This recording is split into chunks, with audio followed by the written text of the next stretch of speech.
दोस्तों आज एक बहुत ही इंटरेस्टिंग कहानी हम हिमाद्री महाराज से सुनेंगे। कैसे जब एक इंसान का भरोसा टूटता है और कैसे उसके अंदर के सन्यासी के मन में उसके इष्ट के प्रति जब श्रद्धा भक्ति सामने आती है, उस पर विश्वास अटल होता है, तो परिस्थितियाँ किस तरह चेंज हो जाती है। ये एक अच्छी सी कहानी बहुत इंटरेस्टिंग मुझे लगी, वो हिमाद्री महाराज हम सबके साथ शेयर करेंगे। महाराज, ये घटना है सन 2013 की। हम लोगों को पता चला कि प्रिंकापाल कवाड़ी क्षेत्र में कोई बच्चे पढ़ते नहीं, लेकिन घना जंगल होने के कारण बहुत लोग कम आना जाना करते हैं, क्योंकि आसपास के गांव वाले भी उन तक पहुंचते नहीं हैं और उन लोग भी ओरछा में ही आते हैं, नारायणपुर तक भी नहीं आते हैं। तो हम लोगों ने थुलथुली में एक जगह है, वहाँ पर जीप को छोड़ दिया और अपनी टीम को लेकर प्रिंकापाल कवाड़ी की तरफ निकल गए। तो जो लोग हमारे साथ थे उनमें से कुछ लोग भी अनजान थे प्रिंकापाल कवाड़ी के लिए, क्योंकि इन लोग गाँव वाले बहुत ही कम आते हैं। प्रिंकापाल कवाड़ी जाने के लिए हमको जीप छोड़कर 30 किलोमीटर पैदल चलना पड़ा। हम लोगों ने सामान, चावल, दाल, पूरा सामान लेके चलना शुरू किया, क्योंकि 4-5 दिन का टूर था। वहाँ से बच्चे लेकर आना है, टाइम लगेगा। उस क्षेत्र के कोई भी बच्चे नारायणपुर में नहीं पढ़ते और उस क्षेत्र के बच्चे पढ़ते भी नहीं। तो हम लोगों ने जब जीप छोड़कर निकले, पैदल चलते चलते शाम के समय हम लोग प्रिंकापाल गाँव में पहुँचे। पहुँचने के बाद साथ ही साथ हम लोग को जैसे ही देखा, गाँव वाले सब दौड़ दौड़ कर अपने अपने घर में घुस गए। हम लोग बुला रहे हैं कि भाई आओ, आसपास से बुलाने के शुरू किए, कोई भी आने के लिए तैयार नहीं है। और शाम होने का समय है और संवेदनशील क्षेत्र है, आसपास जहाँ नज़र जाए वहीं जंगल है। और ये सब जो अबूझमार के भीतर आप गांव देखेंगे, 10 से 15 परिवारों का गांव रहता है और एक गांव से एक गांव की दूरी 5 किलोमीटर है।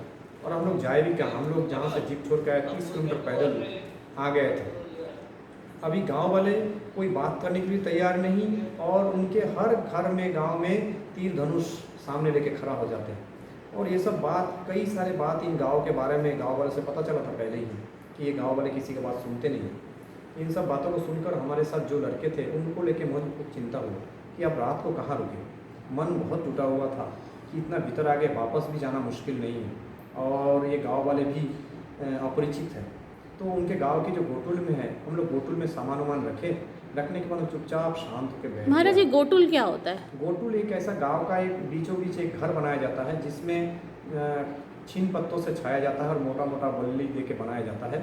इसमें गांव वाले मीटिंग भी करते हैं और गांव के अतिथि आके इस जगह पे रुकते भी हैं। अच्छा, सामुदायिक केंद्र। सामुदायिक केंद्र भी होता है। इस जगह पे उन लोग अपना पारंपरिक नृत्य भी करते हैं रात के समय। तो गाँव के गोटुल में हम लोग रुके। रुकने के बाद हमारे जो लड़के लोग थे बोले कि महाराज छोड़िए, अभी चिंता छोड़ दीजिए, जो होगा देखा जाएगा। अभी सामने नदी है, नदी में हाथ मुँह धो लीजिए, देखते हैं क्या होता है। तो गांव वाले सब दूर से देख रहे हैं, अपने घरों में छुप छुप के देख रहे हैं। तो हमने क्या किया, हमारे पास भगवान रामकृष्ण देव का फोटो था। हम लोग जहाँ जाते हैं भगवान रामकृष्ण देव का फोटो साथ में रखते हैं। और माँ शारदा एक जगह कहती थी कि भगवान रामकृष्ण देव का फोटो को समझना साक्षात है। तो उस दिन हमें इस बात का प्रत्यक्ष लाभ मिला और प्रत्यक्ष अनुभूति भी हुआ। तो हमने क्या है कि ठाकुर का फोटो को, मन टूटा हुआ है, भयभीत भी है, ठाकुर जी का फोटो को लेकर झोला से निकालने के बाद हमारे पास चावल का बोरी था और गोटुल के बीचों बीच जो खम्भा था उसमें हम ठाकुर जी का फोटो बिठा के प्रणाम करके नदी किनारे मुँह धोने के लिए गए। मुँह धोने के लिए 10 मिनट का समय लगा।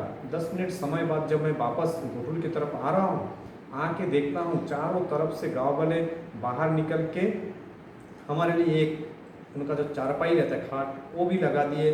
कोई चटाई लेके आ रहा है, कोई बर्तन लेके आ रहा है और आने के बाद हम लोग बोल रहे हैं आप हमारे गांव में रुको, किसी प्रकार का कोई तकलीफ नहीं है। ये देखने के बाद मन में उत्साह भी आया।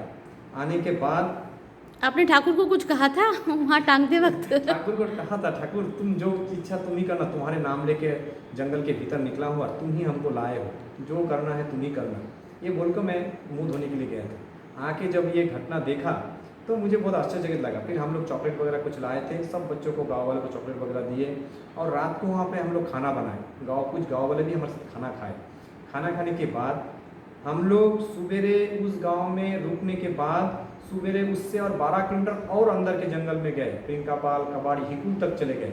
मन में इतना उत्साह था, किसी प्रकार का कोई डर नहीं, दहशत नहीं, कोई जंगली जानवरों का भय भी नहीं लगा।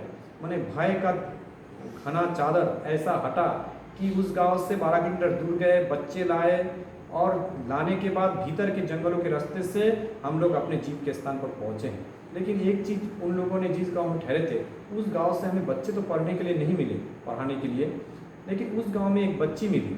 उसके पिताजी आके बोलने लगा, ये मेरा बेटी है मांडी, उम्र 7 साल का है, ये आंखों से दिखाई नहीं देता, इसका आप इलाज करा दोगे? तो ठाकुर की क्या लीला देखिए, जो गाँव वाले छुप रहे थे, आज ठाकुर का फोटो वहाँ बिठाया गया तो एक 24 घंटे के अंदर उनको कितना विश्वास हुआ। तो हमने कहा हाँ माँ, तुम्हारे बच्चे का हम इलाज कराएं, तुम नारायणपुर लेके आओ। उन्होंने कहा कि हमारे पास कुछ भी नहीं, कुछ ज़रूरत नहीं है, तुम्हारा आने जाने का किराया, खाने का खर्चा, साथ में एक आदमी तुमको लेकर डॉक्टर के पास, सब व्यवस्था करेंगे। उन लोगों ने उनको ये भरोसा दिलाया गया। उसके बाद वो मांडी नाम की बच्ची को नारायणपुर आश्रम उसका पिताजी लेकर आया। उसका इलाज, आँखों का इलाज रायपुर के अरविंदो नेत्रालय में कराया गया। और जो बच्ची पिताजी के हाथ पकड़ या दूसरे के सहारा लेकर अपना दैनिक कार्य करती थी, जब इलाज होकर वापस आई वो अपना खुद का खुद काम करती है।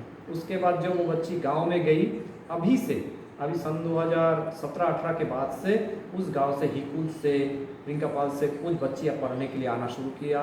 गांव वाले भी आश्रम को साथ जुड़ गए और आप कह सकते हैं कि ये आश्रम का ही एक कार्य क्षेत्र रहा और सेवा कार्य है जो लोगों तक पहुंच रहा है।